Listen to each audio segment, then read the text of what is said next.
Hola alumnos, estamos con un nuevo vídeo. Seguimos con el tema de las fracciones, pero en este caso vamos a ver la suma y resta cuando el denominador de estas fracciones es diferente. ¿Vale? Hola, estoy aquí. Vimos anteriormente cómo se sumaban y restaban fracciones cuando el denominador era el mismo, que era bastante sencillo según hemos estado trabajando en clase, pero vamos a ver ahora qué ocurre cuando el denominador no coincide en las diferentes fracciones que tenemos que sumar o restar, ¿vale? Bueno, vamos a ver aquí un ejemplo. Si, por ejemplo, sumáramos estas dos fracciones que tenéis aquí, representadas con 2/5 aquí en la izquierda, ¿vale? 2/5, dos partes de estas 5, y aquí el mismo trozo, pero dividido ahora en 10 partes, y hemos tomado 3, ¿no? 3 décimos. En el ejemplo anterior vimos que si tenía el mismo denominador podíamos aprovechar y gráficamente lo veíamos porque se podían añadir del tirón, pero claro, ahora tenemos una dificultad y es que los trozos no son iguales. Por lo tanto, en un primer momento no podemos añadir una fracción sobre otra para ver el resultado de forma gráfica. Pero bueno, vamos a ver que esto puede tener una solución y así podríamos trabajar las fracciones. Si por ejemplo la fracción de la izquierda, la de 2/5, la dividiésemos por la mitad, algo así, más o menos, veríamos que en realidad nos queda ahora la misma porción, pero dividida en 10 trozos, ¿lo veis? Entonces, si ahora nosotros escribiéramos cómo ha quedado esa fracción, ya la fracción no sería la fracción 2/5, sino que sería la fracción 4 décimos. Esto es posible porque estas dos fracciones son equivalentes, si recordáis del principio del tema de las fracciones. Ahora que las dos fracciones son equivalentes, ahora que la fracción tiene el mismo denominador, 3 décimos y 4 décimos, sí podemos hacer lo que hacíamos en el vídeo anterior de unirla, superponer una con otra, y veríamos el resultado que nos ha quedado, ¿no? Es algo que veíamos con las fracciones anteriores. Al tener el mismo denominador, 4 décimos y 3 décimos, si lo unimos, nos daría la fracción 7 décimos, que es la que estáis viendo aquí, ¿no? 7 décimos, que tal y como estáis viendo en la fracción que hemos dibujado, ¿no? 1, 2, 3, 4, 5, 6 y 7 partes de las 10 que tenemos en total. Claro, no todas las fracciones se van a poder sumar de esa manera porque gráficamente no las vamos a poder hacer, o no todas las fracciones cuando busquemos la fracción equivalente nos saldrán con esta facilidad que teníamos aquí de transformar 2/5 en 4 décimos. Así que vamos a avanzar y vamos a ver el siguiente ejemplo. Hay una forma de resolver esta suma, tanto la suma como la resta, ¿no? Vamos a usar el mismo ejemplo. Teníamos la fracción 2/5, ¿no? Era una de las que teníamos. Y ya estábamos sumando la fracción 3 décimos, ¿de acuerdo? Bueno, pues hemos estado trabajando también, como conocéis, el mínimo común múltiplo, y es algo que nos va a servir de utilidad para igualar los denominadores y a partir de ahí poder sumar o restar estas fracciones. Vamos a calcular el mínimo común múltiplo de los denominadores que tenemos en la operación. En este caso son 5 y 10, ¿no? Bueno, si descomponemos el 5 como es primo, no tenemos problema. Nos queda que la descomposición sería 5. Y si descomponemos el 10, pero aquí no se ve bien, el 10. Un segundo, ahora. El 10 lo descomponemos como es par, primero dividimos entre 2, nos queda 5, ¿de acuerdo? Con lo cual el 10, la descomposición en factores primos sería 2 por 5. ¿Sí? Tomamos en este caso tanto el 5 que tienen en común como el 2 que no lo tienen en común. Ambos quedan elevados solo a 1 con el exponente 1, y 2 por 5 nos daría 10. Es decir, el mínimo común múltiplo es bastante sencillo en el ejemplo de 5 y 10 sería 10. Pues a continuación lo que tenemos que hacer es estas dos fracciones las colocamos, pero forzamos a que el denominador sea el mínimo común múltiplo, en este caso 10. ¿De acuerdo?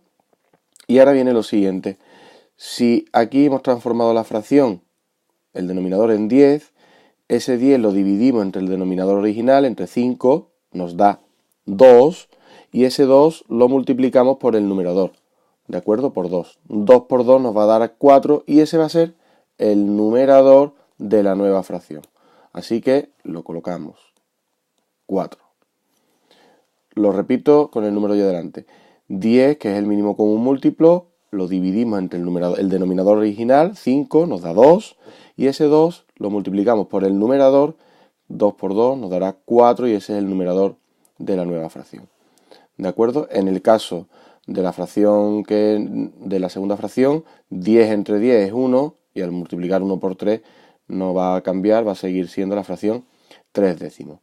Realmente lo que hemos hecho es sacar una fracción equivalente a 2 quintos, en este caso 4 décimos, para buscar fracciones equivalentes que al final coincidieran en el denominador. Y a partir de ahí, pues sencillo sumar, ¿no? 10 como denominador, 7 de 4 más 3, por tanto 7 décimos sería la suma tal como vimos en el ejemplo anterior. ¿De acuerdo? Vamos a hacer otro ejemplo un poco más complejo porque con el mínimo común múltiplo podemos igualar los denominadores muy fácilmente. Vamos allá. Vamos a hacer ahora una suma de 3 términos. Vamos a sumar, por ejemplo, 2 tercios, le vamos a añadir un cuarto y por último le sumaremos 3 sextos, por ejemplo. ¿De acuerdo? En este caso tenemos 3 denominadores, 3, 4 y 6. Tendríamos que calcular el mínimo común múltiplo de ellos, de 3, 4 y 6. Bueno, son números todavía sencillos, la descomposición es rápida, el 3 solo está formado por el factor primo 3, el 4, si lo descomponemos, nos da 2, o sea, 2 al cuadrado, ya tenemos 2 descomposiciones, y el 6, si lo descomponemos, lo podemos dividir entre 2 y 3, con lo cual nos queda la descomposición como 2 por 3, ¿de acuerdo? Bueno, pues el mínimo común múltiplo, tal como hemos visto, tomamos en este caso tanto el 2 como el 3. Así que nos quedará aquí los dos factores primos, serán el 2 y el 3. Y en el caso del 3, el exponente no aparece ni en uno ni en otro. Sin embargo, en el 2, como sabéis, tomamos el que tenga mayor exponente, en este caso este, 2 al cuadrado. Lo vamos a colocar, le vamos a poner la potencia 2 al cuadrado.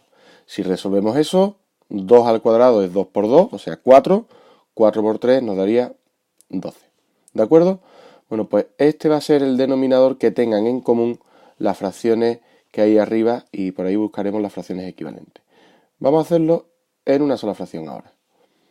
12 va a ser el denominador y hacemos el mismo procedimiento de antes. 12, que es el nuevo denominador, lo dividimos entre el denominador original, entre 3, 12 entre 3 nos dará 4, y ese 4 lo multiplicamos por 2, que es el numerador. De así tenemos que la primera fracción quedaría como 8 doceavos. Seguimos con la segunda, con la fracción 1/4. 12, que es el denominador actual, lo dividimos entre 4, nos va a dar 3, y ese 3 lo multiplicamos por el numerador, por 1. 3 por 1, lógicamente, nos da 3. Pues ya tenemos la segunda fracción. 3 doceavos es equivalente a 1/4 y aprovechamos para igualar el denominador. Y nos queda la última fracción, misma operación. Tenemos el 12, que actualmente es el denominador, lo dividimos entre 6, nos dará 2, y ese 2 lo multiplicamos por el numerador, por 3. 2 por 3, lo traemos para acá, 2 por 3 es 6, pues el 6 es el numerador de esa tercera fracción. En realidad hemos buscado, un segundo, vamos a ponerlo bien ahora. En realidad hemos buscado 3 fracciones equivalentes a las que teníamos. 2 tercios la hemos convertido en 8 doceavos, 1/4 la hemos convertido en 3 doceavos y 3 sextos la hemos convertido en 6 doceavos. Pero ahora el denominador ya lo tenemos en común y podemos sumar los numeradores tal y como hacíamos en la suma de fracción con el mismo denominador. En este caso nos queda denominador 12 y numerador 8 más 3, 11, 11 más 6, 17. Por lo tanto, la suma que teníamos de 2 tercios más un cuarto más 3 sextos, al transformarla en una suma con el mismo denominador, nos dará 17 doceavos. ¿De acuerdo? Bueno, y en el caso de la resta, como suponéis, el procedimiento es el mismo. Con los denominadores que tuviéramos, calculamos el mínimo común múltiplo. Ese va a ser el denominador nuevo de la fracción que nos va a resultar. Y los numeradores los vamos a cambiar de la misma manera, dividiendo y multiplicando. Luego ya simplemente si estamos restando, pues a la hora de resolver, en vez de añadir, estaremos quitando cifras al numerador para ver la solución. Bueno, espero que os resulte más o menos sencillo. Teniendo práctica con el mínimo común múltiplo no os debe de costar mucho trabajo. Simplemente es cuestión de realizar unas y otras operaciones y problemas con los que veamos que esto va a ser útil para sumar y restar fracciones cuando no tienen el mismo denominador, que será lo más común. Pues nada, hasta luego y en nada, próximo vídeo. Adiós.